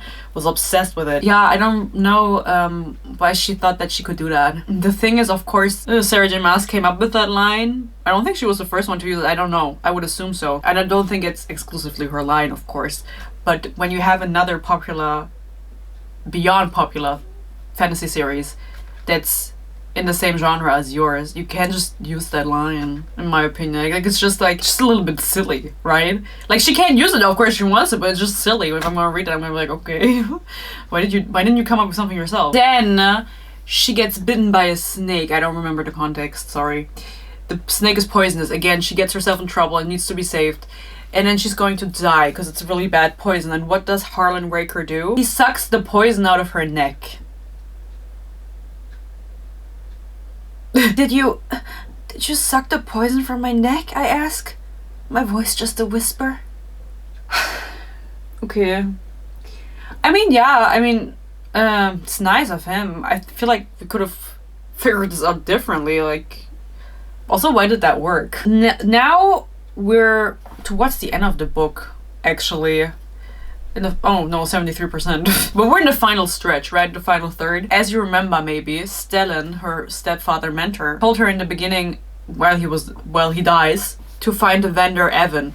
She found out throughout the course of the book that Vander Evan was an heir from one of the really noble houses that everyone feared. And the way to call him, for some reason you can do that. Oh, we also see teleportation magic from the swords. I lied. Ugh, for gore. You can like invite someone to your house and then swear on your sword and then they can just teleport to your house. It's really convenient for them, actually. She decides now is the time to call Vander Evan because the bounty hunters are closing in and Harlan Raker is dying because he has poison inside of him that he sucked out of her. So she's like, okay, I've got to call Vander Evan now. Everyone said don't do it. She has to cut her hand, put it in the soil of the earth, and say his name. That's the ritual. And then he just appears. And he's like, what do you want? And then you have to duel him. That's the rule. And she's like, I don't want to duel you. My mentor Stellan sent me. And he's like, oh my god, I know him. How is he? And she goes, he's dead. And he's like, you killed him? And he's like, no. She's like, I might as well have. I don't think that's the right thing to say in the situation. She kind of explains the background with Stellan, how she knows him and blah blah blah, and that he told her to call on Vander Evan and to look for Vander Evan, which is kind of weird because he could have also just told her how to summon him when he was dying. He was just saying go look for Vander Evan. Like, how is she supposed to figure out that she has to cut her hand and put it in the soil? Vander Evan decides to be a nice man and take him in, both of them, and house them because Stellan was their friend, or was her friend. Because of that, she gets to stay in the house and Raker has to stay in the not the sheets, what is it called? The shed. Different. With the horses, because Vander Evan doesn't trust Raker inside because he's like a warrior and he has armor on and it's like scary. I also think at this point she has seen his face and his mask and he's like really handsome, if you were wondering. There's like nothing particular about him that makes him hide his face. He later explains it's because he can't look at himself in the mirror because he's so devastated with everything he's done. It's a good enough reason for me. They go inside of Vander Evan's home. She does, at least. Raker is in the shed and he's dying. Oh, in the stables, that's the word. In the stables, and he's dying from the poison. And she really wants to get him medicine. And so Vander Evan takes her in, feeds her, bathes her, and she gives him attitude for it, and it's crazy. Like, this is the moment where she wakes up and she realizes, like, you can't just tell me what to do. Like, you can't just tell me what to do, Vander Evan. Like, you're immortal and you're really strong, but you can't just think you know what you're doing and tell me what to do. And I just feel like that was not the right strategy for this. I don't really know why it worked.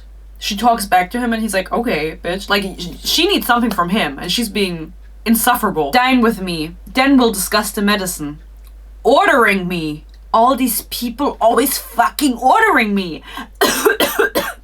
My fucking god. I should just shut up and listen, but I have met enough powerful men to know that they are all capable of steamrolling right over a woman's voice the moment they think she won't speak up for something. And if I don't want to, girls, this is not the moment. I'm sorry.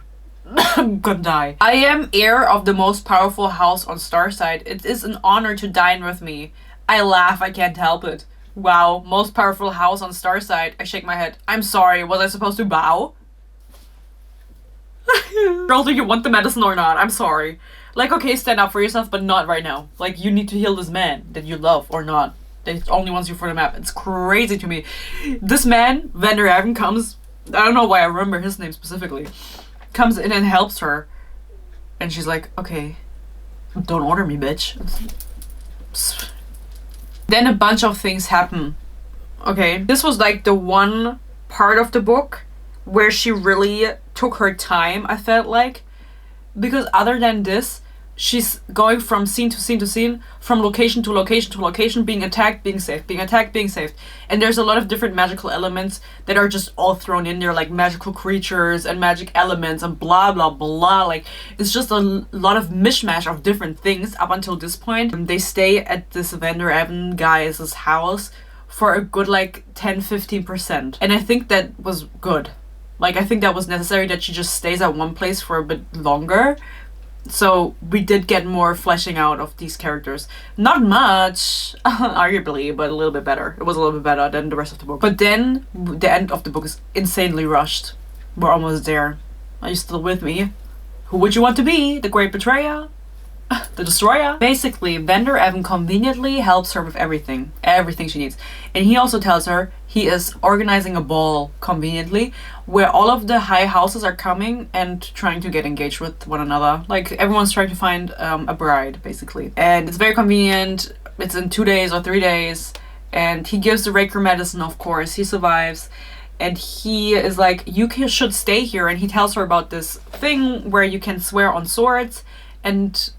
or make an oath or something. And then you can go to that person's house. And she looks at the map that he supplies and says, oh, maybe I should go make a deal with this person, this person, this person, because they're closest to where we have to go, which is the city on fire. City of Fire? Oh, never heard that before. And where the gods are. She needs to go there. So she wants to get close to the houses that are closest to that city so she can teleport there so she doesn't have to walk anymore, because the 50 days are almost up. You know, she only has 50 days. She also gives like time stamps throughout the book where she's like, this much time has passed, we stay here this much time, but I was too lazy to follow it. Maybe I should have, to see if it makes sense. Raker gets medicine. She goes to the stable to feed him with her hands multiple days in a row. She doesn't take any cutlery with her, which is insane. And he's chained up in the stables and she is feeding him steak with her fingers. Okay, weird detail, I don't really know. The ball happens and Vander Haven gives her like a specific dress that the house made, because the house or the castle is magic and it's see-through, so everyone sees her silver marks, because at this point she's just showing everyone. She's showing him. Raker has already seen them, but he didn't really comment on them. I think she revealed to him that she was struck by lightning. Important fact, not really.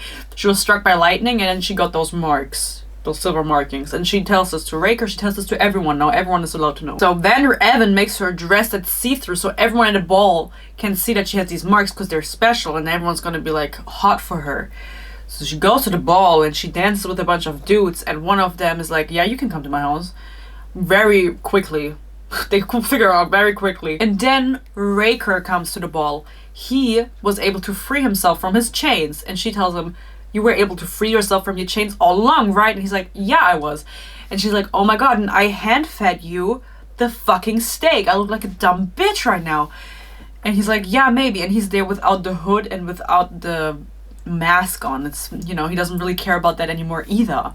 She doesn't care about showing her markings anymore, and he doesn't care about wearing his mask anymore. Who cares? He's a little bit jealous maybe, but he takes her into a different room and it's dark in there, very important, and he tells, like, they kind of just argue a little bit, and then the door opens and she's afraid of something getting caught. I don't really know what her thought process is, so he smashes her against the wall and they pretend to kiss, because he doesn't kiss anyone. He has said this already to her. They pretend to kiss, but they're just like touching each other's boobs and stuff like that, so she's really horny. And then the door closes and they separate. And she realizes that, like, her back and her hands are sticky where she was touching the wall. And it turns out the entire room Follow me, okay? It's covered in blood. Okay. Why? Vander Evan comes in. Raker says to him, "You're a bloodbane." New word just dropped. New thing just dropped. New magic system just dropped. "You're a bloodbane." He says, "Yes, I am." Raker says, "Oh, so you consume blood to stay young." Makes me think of Quicksilver. Anyway, it's very similar. Or to live or whatever. He needs blood. Preferably human blood. And he's like, "Yeah, but I actually want to help you, so get the fuck out or I'm going to eat you." So he doesn't hurt them. He gets the fuck out. Well, they get the fuck out. How they didn't notice that this room was covered in blood is not clear to me. I mean, it was dark, okay, but doesn't it smell? Why is the room covered in blood? I think Raker clarifies that this is like because he draws energy from blood, so he needs blood around him. But I would imagine having living beings that are filled with blood would be an anyway, I don't know. And we never hear about this again. Bloodbanes doesn't get explained further. She doesn't ask any questions. It's just a thing. So they clean up. They come back. Vander Evan has organized a bunch of the heirs with the houses that she needs to talk to. One of them gives her a necklace. And it's nice of him to give her this. But of course he's not hot. "May I?" he asks. I nod again, and he walks around me. His fingers lightly brush the nape of my neck as he clasps the lock. I don't feel anything at all. No chill down my spine. No flurry in my stomach. Because he's not as hot as Raker, but she doesn't clarify this. Yeah, okay. She also makes the deal with one of the other dudes that's there.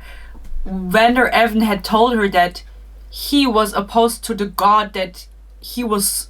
Oh my god, this is so complicated. There's one dude whose name I don't know, who has the house closest to the land of the gods, the city on fire. She wants to go there really bad. Vander Evan tells her that he is secretly opposing the god that he works for, which is either the god of war or the god of death. So he makes a deal with Aris so she can travel to his house, which she immediately does. "Did you really think I would betray the gods for you when they've been so good to me?" He shakes his head. "Oh no, I've already alerted my patron, how do you say, patron god. He's on his way." What do you mean he's on his way? I just realized. "I'll be looking forward to being rewarded." Okay, this dude betrays them. He's not actually against his god. He just wanted the reward because there's a bounty on their head. And the person that betrays them is the great betrayer that was mentioned earlier. That was really funny to me that came full circle. But what do you mean you alerted him and he's on his way? Can't he teleport? What the fuck kind of god is this? What the fuck kind of... He has to get a car? He needs to get an Uber? Oh, and it's the god of death. Okay. This is important later because we will need to look something up together that I'm unclear on. Anyway, before this happens, I think she's also naked in front of Raker, and they kind of just like confess everything to one another, which is like him saying like, "I wear the mask because I don't want to look at myself in the mirror. Just don't look in the mirror. I don't really know what the problem is." Not like he is constantly in front of a mirror where he has to see himself. Like other people see him. It's not really that deep anyway. At some point he sees her back, like her lower back right above her butt, like kind of like a you know where people get that tattoo. I don't know what the name for it is in English, like right above their ass. That's where I imagine they are located. I actually don't know. She has scars. He goes, "Who did this to you?" Because she needs this in every book. And she goes, "You did." Wow. She has been harboring this hatred for him this entire book. And she was hinting at it earlier that it's not just because he's the king's guard and she despises the king. Or I don't even know if she despises the king. She didn't really think about him before going to the quest roll. Basically, Raker has always been part of the king's guard and he was working his way up. For some reason, Aris wanted to train on the king's guard's grounds. But why isn't... Because she wanted to. That this is like... Alex asked us to think of backstories and they are like... They are genuinely things that I could have thought of and pulled out of my ass within 3 seconds. The backstory is that Aris, wanted to train on the Kingsguard grounds and Raker caught her and she was pleading to him, and this was like years ago, I don't know how old she was like a teenager, pleading to him, "Please let me go, like I'm sorry, I shouldn't have done this." And then Raker was like, "No bitch, like I'm not gonna let you go." It's like, wait, this makes no sense. They do an entire like day's travel to the castle, to the king. But the Kingsguard training grounds are right where she lives? Why would they be so far apart? Why would the training grounds be so far apart from the castle where the king lives? Another mystery. Another mystery that just came up. He catches her, he reports it, and allegedly he then tells her, like, this is a misunderstanding. I told the other guards in training to let you go, to send you away. I don't really know. But they didn't. They put her in a cell and they were abusing her in the cell. But before they could, like, sexually abuse her, I think, she was saved by her mentor Stellan. But what they did do is they took rusty blades, specifically rusty, and carved their names in her back, or in her lower back is what I imagine. I don't know if she mentions that anyway, that's just what it is in my head. And she still has the scars from that. How she didn't catch a disease from that is unclear to me. If the blades are rusty, that doesn't sound really good. So it doesn't sound really good to me. So she has their names on her back, but she never really wanted to get revenge on them. She, you know, the god is her priority that killed her family, and then the rest up later, I guess. She can only do so many things at once, right? Anyway, she confesses this to him. He apologizes. He's like, I didn't think that this was gonna happen to you. She's like, what the fuck did you think was gonna happen? He was like, yeah, true. Don't really know, sorry. So that's why she hates him. We know that now. I think it's really interesting that she reveals this 80% into the book. Maybe could have been revealed a little bit earlier, in my opinion. Then they have to make it through the desert to get to the city on fire. Don't ask. The desert shows them like memories and turns them evil, so they have to fight against their fears, like kind of like in the what the fuck did I just say? In Divergent, you know, where they have to face their fears. That's what they're doing in the desert, and they see like whatever, ghosts, I don't know. And then she has this whole speech in the desert, which is what people will reference in reviews as the I see you moment, because she says in all caps, I see you, I bellow, which is also the only all caps in this entire book, which was a little bit weird. I hate when you have to write all caps to make it clear that a character is like being loud. Just right there being loud. This looks unprofessional. She goes, Raker, you're not yourself. I see you, Harlan Raker. I see you and I like what I see. I want to see more. I didn't know it was sexual because actually I didn't read the scene. I want ... please. I want ... It's just like her begging him, like making herself into a dog, literally like, please, Raker, please pull it out. Please pull it out. That's basically what she's saying. Like she's on her knees begging him. So embarrassing. I'm gonna be honest, so embarrassing for her. Like, fuck this man. I thought you hate him. They have this moment, I thought you hate him. She then goes back after the ship to being like, ugh, this motherfucker, I fucking hate him. I'm having sex with him, but I hate him. It's like, okay, didn't you not just have this connection? Whatever. She then finds her dragon again, I think. Unsure, unclear. Falls off the dragon into the city on fire. Everything is burning. She's burning. She's not burning. She's resistant to fire. Because of her lightning. After she got struck by lightning, she was resistant to fire. So the description goes as follows. A single step, the first is always the hardest. My shattered knee nearly buckles. My arm is hanging at an unnatural angle. My skull is fractured. She knows everything. My ribs are snapped. It hurts to breathe. But even when I think I've reached my limit, my own strength surprises me. Yeah, that's what the entire fucking book has been. Like, I'm so fucking done. She fell off a great height, you could say. Even though she doesn't burn, that's kind of irrelevant because you just dropped like from very far. Like, how are you still alive? She's still alive. I'm very happy for her. She makes it out of the city. She's naked. She's burning. Not. And Raker is waiting for her at the other side. I don't really know what happened to her attacker. I don't really remember all of this really well because I didn't read it particularly well either. Because I just wanted to get to the end. They are now in a cave and they are like on the edge to the land of the gods. She knows that the next day will be the day where she faces the goddess. So she says to Harlan Raker in the cave, There's one thing I haven't tried yet. And you know exactly what she means. And it's actually that. She's never had sex. She wants to, he has to get the cock out. If you're wondering how she's healed after everything was broken, it's very convenient because an immortal helped her. Where this immortal is while they do it is unclear. Doesn't matter. Don't ask. They do it. They do absolutely no foreplay. But it's almost gentle the way he pushes in because he's so huge. No foreplay. The word nipples falls probably 5 times out of 7. She goes, you're going to be screaming mine, Harlan. This is the first time she calls him by his first name in the entire book while they're doing it. I must be imagining it, but I swear he shivers. I do want to say that I didn't make that up, that they do like 6 positions. They start off like doing doggy, and then she does cowgirl. Then they do missionary. 2 different types of missionary.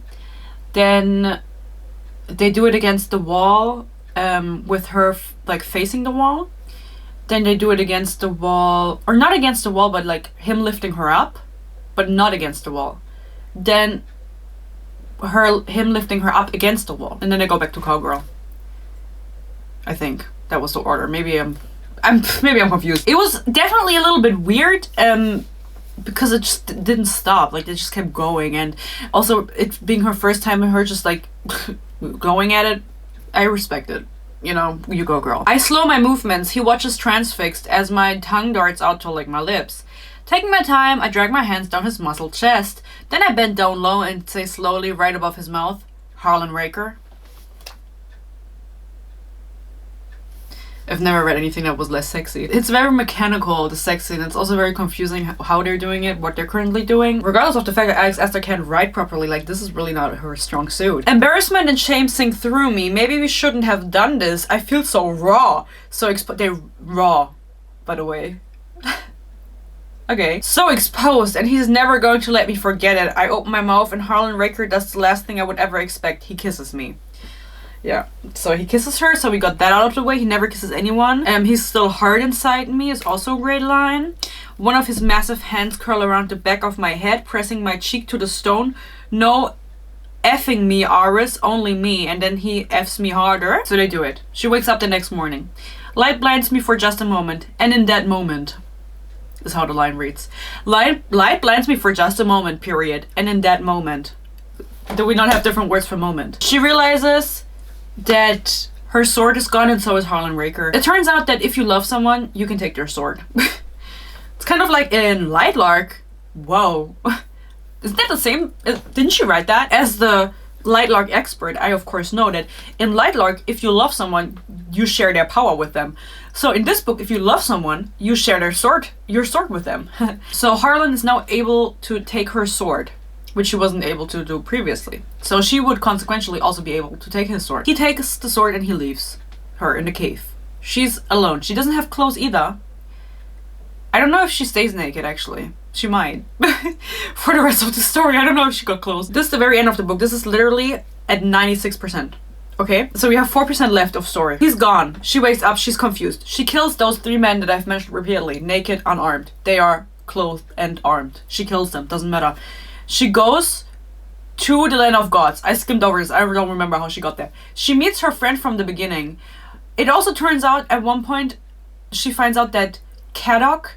Yeah, we gotta talk about that. The evil heir from Stormside, who's been like wanting her sword since the beginning. He meets her at one point in one of these scenes and they fight, but nobody dies. And he reveals that he has taken her friend's sword, the one with the boat that was sent back with the boat, and he killed her. And he explains it in the way that he... It doesn't make any sense. I don't know why I'm trying. Kadok, the evil man, has a dragon. He explains that this girl was trying to leave. She was trying to go through the gates again, because you don't have to get a cup of magic. You could theoretically enter into a starside and then just leave again. You don't have to stay there. She tried to get out. She was still like low-key injured and she was also just weak, so he killed her right in front of the gates. She was almost out. Of course it's allegedly according to him, but I think that it's true. Now they're meeting again at the very end of Starside, at the land of the gods. It is later described that Aris flies like a day and a night, or maybe even more, to get from... That's way too little. What the fuck? What the fuck? I'm like realizing as I'm talking about it, how long does she fly? Because realistically, like, if she just had her dragon the entire book, then she really would have just taken like 2 days to get to the end and could have left. So it's so utterly convenient that the dragon just disappeared for most of this book. And it's even more convenient when you will hear about the end, actually. But then Kadok got his cup, is how I understood it, went back to the gates to leave, saw this girl, killed her, flew back to the end, and has been waiting there ever since for Aris to find her. Okay, he doesn't have any hobbies or what. Doesn't really make sense logistically to me. Nothing in this book makes sense logistically. So she meets her other friend, the dude from the beginning. He got his cup. He goes, I got my cup. He pulls a silver chalice from his pack. It's filled with shimmering liquid that somehow doesn't spill. And at this point, and this is 96% in, is when I realized that multiple people could get a cup. I was so confused. What do you mean multiple people can get the cup? I thought only one person could get the cup. Why are we doing all of this then? She then gets to the goddess that she was looking for. She conveniently finds her. I forgot how she did this. She's standing in front of the goddess. The goddess is like, you're here to get revenge? She's like, yeah. And the goddess goes, well, I can tell you how to bring your family back if you promise me to not kill me. And Ares is like, you know what, matter of fact, I don't even want to kill you. Okay, let's make the deal. They make the deal. The goddess tells her she has to kill the god of death in order to bring her family back. She's like, great. And then she calls her dragon that she can now telepathically communicate with all of a sudden after the dragon not being there. The dragon comes in and the dragon eats the goddess. This happens within like 2 pages. Like this is the last 4% of the book. What the fuck? Maybe we could have made a little bit less travel. It's just a suggestion. A little bit less travel and a little bit more end fleshing out. The goddess can't even summon a flicker of power before my dragon swallows her and her 1,000 gems whole. Because the goddess is made out of gems. And dragons eat gems. Okay. The goddess also tells her that she wanted to kill her. And she burned down the village because she heard about the prophecy. We don't know the prophecy, by the way, because no one is telling her. So we also don't know. Everything happens really quickly. Again, we're on with 97% in at this point. She decides, okay, I know how to bring my family back. I need to kill the god of death. For some reason, she just knows now that she needs to cut her hand and put it in the ground and say god of death, and then she gets teleported to him. I don't know. I thought this only worked for Vander Evan. I don't know why it works for the god of death. And I think I will just read out this to you, okay? There's a body on the floor, eyes open, with a blade buried straight through his chest. I know that blade. It's standing tall and proud right in front of a throne crowned with a stone black as the night sky.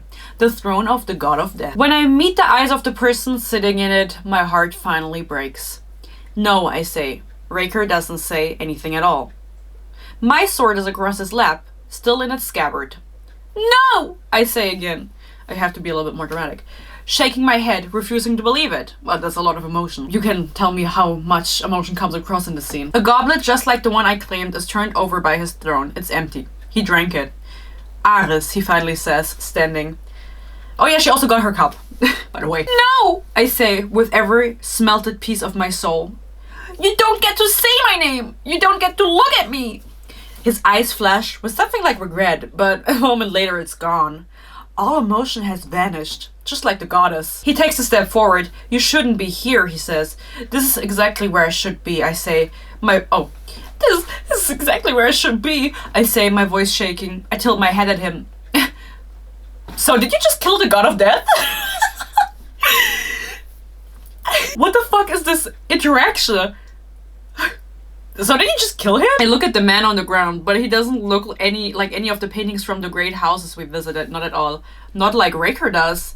I killed the god of war, he says, his voice distant, emotionless. Who thought he killed me? Who thought he killed me? The god of death 5 years ago. He steps over the dead god without sparing him a glance. He's been trying to rule the underworld ever since. Badly, as you saw, with the demons and stolen brides. So, Raker is the god of death. And he has been the entire time. From my understanding. We're reading together, we're finding this out together. Raker is the god of death, who the god of war thought he killed 5 years ago. 5 years ago. And then she goes, but you were human, I say, seeing every difference. And she never recognized the pictures? Okay. Every lack of warmth, every smooth place that was once rougher, every glimmering place that was once matte. He was always beautiful, but now. Because he drank the cup and became what he was meant to be, the magic illuminating everything that was already there, he is not just immortal. He is a god again. Absolutely no inner monologue on how she feels about this. She's just like explaining what we just read in her head to us. But there are no, like, how do you feel about this? Are you shook? Just right, I am shook. Not even that. We're getting nothing. We're getting no emotions from this character. I suspected the gods were plotting against me. So during the last questral, I traveled to Stormside and buried a shred of my soul there. When the god of war finally tried to kill me, he failed to kill all of me. I awoke on Stormside as a human, he says. He glances at the cup. I needed the magic to access my powers again. 50 years ago, he buried Voldemort style, he did a Horcrux on Stormside. He buried a part of his soul. What exactly this means is unclear. Doesn't matter. Just go with it. And then 5 years ago, the god of war tried to kill him, and he succeeded apparently, because he awoke as a human. So it wouldn't have worked, right? So is he really that good of a god anyway? He woke up as a human on Stormside. So how does this work in the grand scheme of things? Because Ares knew Raker years prior. More than 5 years prior, I assume. Or was this interaction 5 years ago? That would be crazy. I thought it was like 10 years in the past that they had seen each other and he had sold her out to the guards and she got carved up by rusty blades. Or was it 5 years ago? How did he get the position, or did he possess someone's body? Is Harlan Raker actually a person and he possessed the body of Harlan? How does all of this work? Do you understand where I'm coming from? Like, logistically, I don't understand what is going on. And I'm trying to, but I'm not. So he woke up on Stormside as a human? Because this could have not all happened in the span of 5 years. That's like way too little time. So let's read out the rest and see if we get any explanation. But I hope you're following that I'm not understanding, or maybe you can explain it to me. So that's why you went on the quest, I say, voice trembling. It was always your plan. I shake my head. Tell me, how did I fit into it? Do you have any emotions? Your blade is the other half of yours, I say. He still in surprise. I step forward. But you could have killed me to get it easily so many times. My head tilts. So why didn't you? At that, he is silent. I look down at the god between us. Killing doesn't seem to be a problem for you. So why? Ares, why didn't you kill me? I demand, voice echoing through the room. My chest is heaving. Every broken piece of myself is showing, sticking out of my chest, like the blade of my heart has shattered after meeting a greater opponent. What the fuck are you saying? Why did you pretend to care? Why did you pretend to see me? I shake my head again, emotion welling up. Well, I can't really feel the emotion because you're not telling me how you feel. You should have just killed me, Raker. I say, my voice breaking. It would have hurt less. And then he has a little bit of emotion. Stop. And then he's like, you weren't honest with me either. You're actually Ares Agron, heiress of House Agron, one of the great houses of Stormside. I don't really know how that compares to you being a god, that she's like the heir of a house that doesn't exist anymore because they're all dead. Okay. He doesn't end up killing her. He can't. And she's like really upset with him. Doesn't really explain us why. I don't understand all of the I'm human, I'm god, whatever. She tries to fight him in a duel. And then he's like, I tried to leave you to save you. Blah blah blah. If you're still intent on killing the gods, I want you to join me. I blink. What? Our swords, they're meant to be rejoined. They're meant to work side by side. Together we could change this world. All the god swords combined are nothing compared to ours. Joined, this one sword could shatter and claim them all. Claim them all? Rule them all? First thing I've ever heard of that. But then she remembers like somewhere she heard they shouldn't be rejoined because that would be really tragic. So she's like, no, I'm not gonna do that. She pretends to kiss him and she goes, I think I love you, and then stabs him through the heart. Never read that before. He survives, of course. She like kind of dismantles him somehow and gets on her dragon and flies to the gates, and he follows her and almost is, because the time is up, like she needs to get out, follows her. She's like, I gotta escape, like I gotta get back. I don't really know why she wants to go back. There's nothing for her to go back to. Peace and love, like everyone's dead. She basically makes it through the gates, and that's where the scene happens that I told you about, where she's standing like holding the bars and he's holding the bars and they're looking at each other, and that's how the book ends. The gates won't keep me from you, he says. He says it like a curse. I press as close to him as I can. He's just inches away, but he might as well be across the world. How big is your world? I would love to know that, actually. Give me some world building. See you in 50 years, Raker, I whisper. Then I turn back toward my home of ashes. The end. That's how the book ends. This was quite a journey. We went on a journey together for this video. Yeah. I don't really know what to say. I've been filming for hours and hours and hours and I can't feel my legs. I don't really have anything else to say. I said everything I said. Like, this book is ass. I don't understand how she keeps putting these books out, and I feel a little bit bad for her. Like, she's putting out so much content and obviously it's working for her. But like, maybe it would also, I don't know if it would still work if she put out less. Like, who's forcing her to do all of this? Or is this an intrinsic motivation that's keeping her doing this and like doing all of these brand deals and marketing stuff. It's like a little bit much for me. Sorry. Maybe if she took her time, she wouldn't confuse her 2 quests that she has so far. She also said, by the way, that she's working on another new series. I saw that in an interview and it's like, okay, can't wait. I can't wait. Make sure to let me know what you thought about this book.